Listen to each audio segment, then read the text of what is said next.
this tendon, it's not going to take him long. If he is not on the bicep, he's in the tendon, we use a cougar pull right at the elbow. And I'm going to bring my hips up and down. It is extremely naive to think that Kyle's just going to let me in here for free. He will not. That will be packed tight. And my arm will be stuck. Okay? If I'm trying to pummel up through the middle, which we are for the purpose of this video, because we could pummel down through here, but I'm not pummeling there yet. We're going to pummel up through the middle first. If I'm trying to pummel up through the middle, I need to create space on his elbow, from his elbow into my ribs.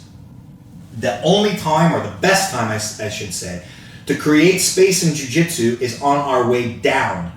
So if I'm moving up, I am pushing his elbow with my body up. When I move down, I can essentially fall sooner than him, right? Now, falling faster is relative. Gravity pulls everything at the same rate of speed.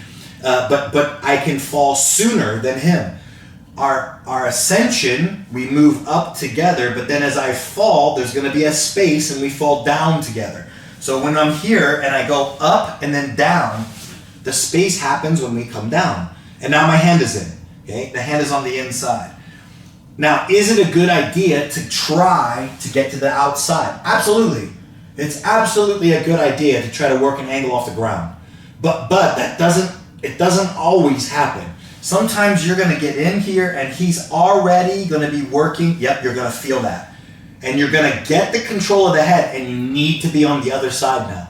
So now I know I need to create the space because he had the tendon. And by the time he has locked this tendon into play, it's now too late. We've got an overhook or we've got a wrap, and then I can isolate the head and I can start looking for the frame, or I can look for an overhook, or we can start going into clamp guard. So it's just super important that we understand pummeling. In this case, we're taking a look at head control with an overtime, and this time he'll have a bicep. So now we had an inside, we had the tendon, now he's got the bicep. Bicep, if he controls my bicep, I can't get my arm down there. Because every time I move my elbow down, my hand, he'll follow me. So our idea of pummeling when he's on the bicep is a bit different.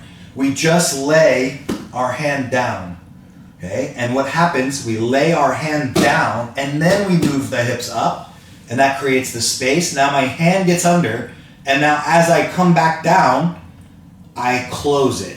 Close the elbow, the arm will fall off your bicep, and we get to the head right away.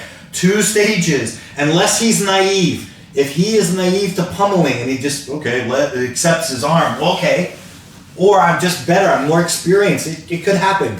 It's not wrong to go right on the overhook right away. My preference on higher level people is to get the head right away. And then he'll start winning the inside, and then I'm off to the races on the other side. Okay, and I've systematically broken him down.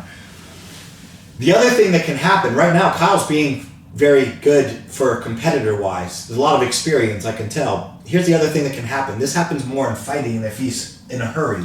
He can take the inside and he can take the bicep. And then he tries to make his posture. He literally starts moving his head up and he starts pressing me away. Boom, there's a tension right here. Again, this will kill my overtie. It will not last long. But there's a lot of tension.